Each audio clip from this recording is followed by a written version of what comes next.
Isa na namang humahagupit na bagyo ang namataan sa gawing Central Luzon, ilang minuto pa lamang ang nakakaraan. Inaasahan ngayon na matinding landfall sa gitnang Luzon, partikular na sa Calabarzon at sa mga kalapit na lugar tulad ng Kamaynilaan. Ibinaba na sa signal number 3 ang rehiyon ng Cavite, Batangas, Laguna, Rizal at Quezon. Mula sa Cavite, nagbabalita live ang ating reporter na si J.A. J.A.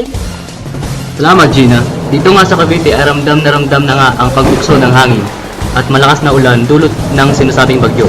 Halos umabot na rito sa amin ang tubig baha at kung makikita natin dito ay malakas ang kumpas ng mga puno na maaaring ikadisgrasya.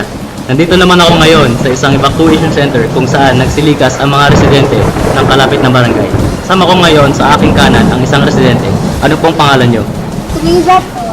Malapit lang po ba ang bahay nyo rito? Pwede po ba namin kayong tanungin kung anong oras kayo lumikas dito? Mga alas 2 na po ng madaling araw. Kanina narinig na po namin yung mga bubong na kumakalampag. Natatakot na po kami na baka kung anong mangyari, kaya hindi na po namin inantay ang malakas na ulan. Lumikas na kami agad. Salamat po. Napakalakas na nga ng hagupit ng bagyo dito sa lamang sa Cavite, kaya huwag na nating hintayin ang pag-ulan o pagbaha bago tayo lumikas. Nang sa gayon ay maiiwasan natin ang disgrasya. Balik sa'yo, Gina. Salamat, J.A. Ang tabayanan ng mga sumusunod na balita tungkol sa panahon dito lamang sa ika-4 na pangkat, Radyo Kalapag Balita. 6 na minuto na makalipas ang alas 8 ng umaga. Ang oras ay sa inyo ng Kamo-Kamo Beauty Soap. Ganda, di mo inakala. Do you like your skin to be soft like a pillow or smooth as the face of a baby?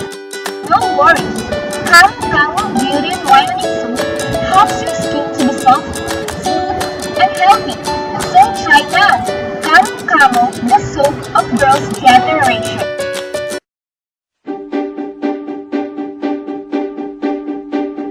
Namuna kong makita, kalikasan kay ganda.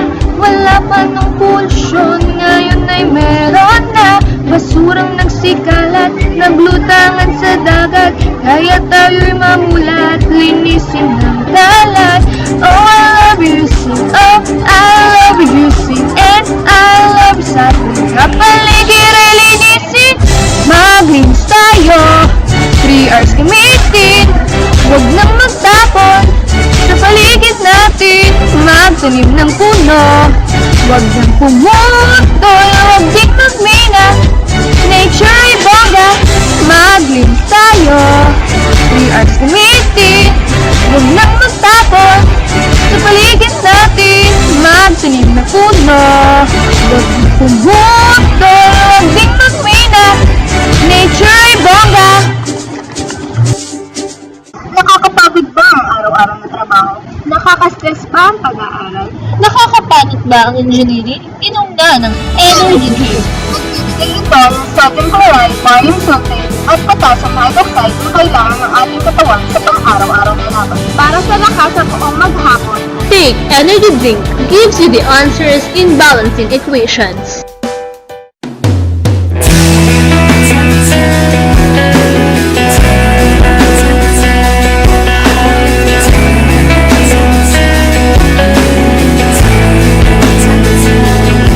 Bogs, ako na lang.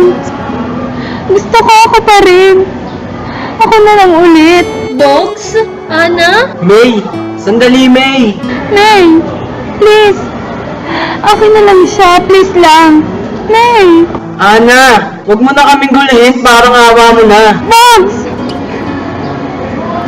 Ako yung mahal mo, diba? Akin ka na lang ulit. May, Ana! Walang kinalaman dito si May, tama na! Ano ba? Huwag niyo na akong paglaro ang dalawa. Tama na. Pagod na rin naman akong maging panakit butas niyo. May! Bogs! Tama na. Ayoko na. Pagod na rin naman akong magpagamit. Best friend mo lang naman ako, diba? Taga-enroll mo. Nagagawa ng assignments. Nagaturo ng mga lectures. Yun lang naman ako sa buhay mo, diba?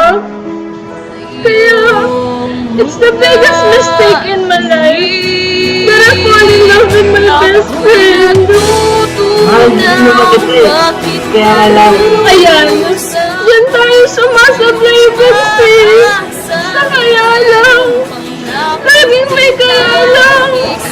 Never naging simpleng mahal kita, May. May, kailangan po bang magsinungaling ako sa'yo? Dati hindi. Pero nung natuto kang sabihin, mahal mo ko, nagsimula ka nang magsinungaling sa sarili mo. Kasi wala namang namilit sa'yo eh. At lalong mas walang nagmakaawa. Sinabi ko lang yung nararamdaman ko kasi hindi ko na kaya. Mas naiintindihan ko pa sana kung umayaw ka na lang eh. Kung umiwas ka na lang.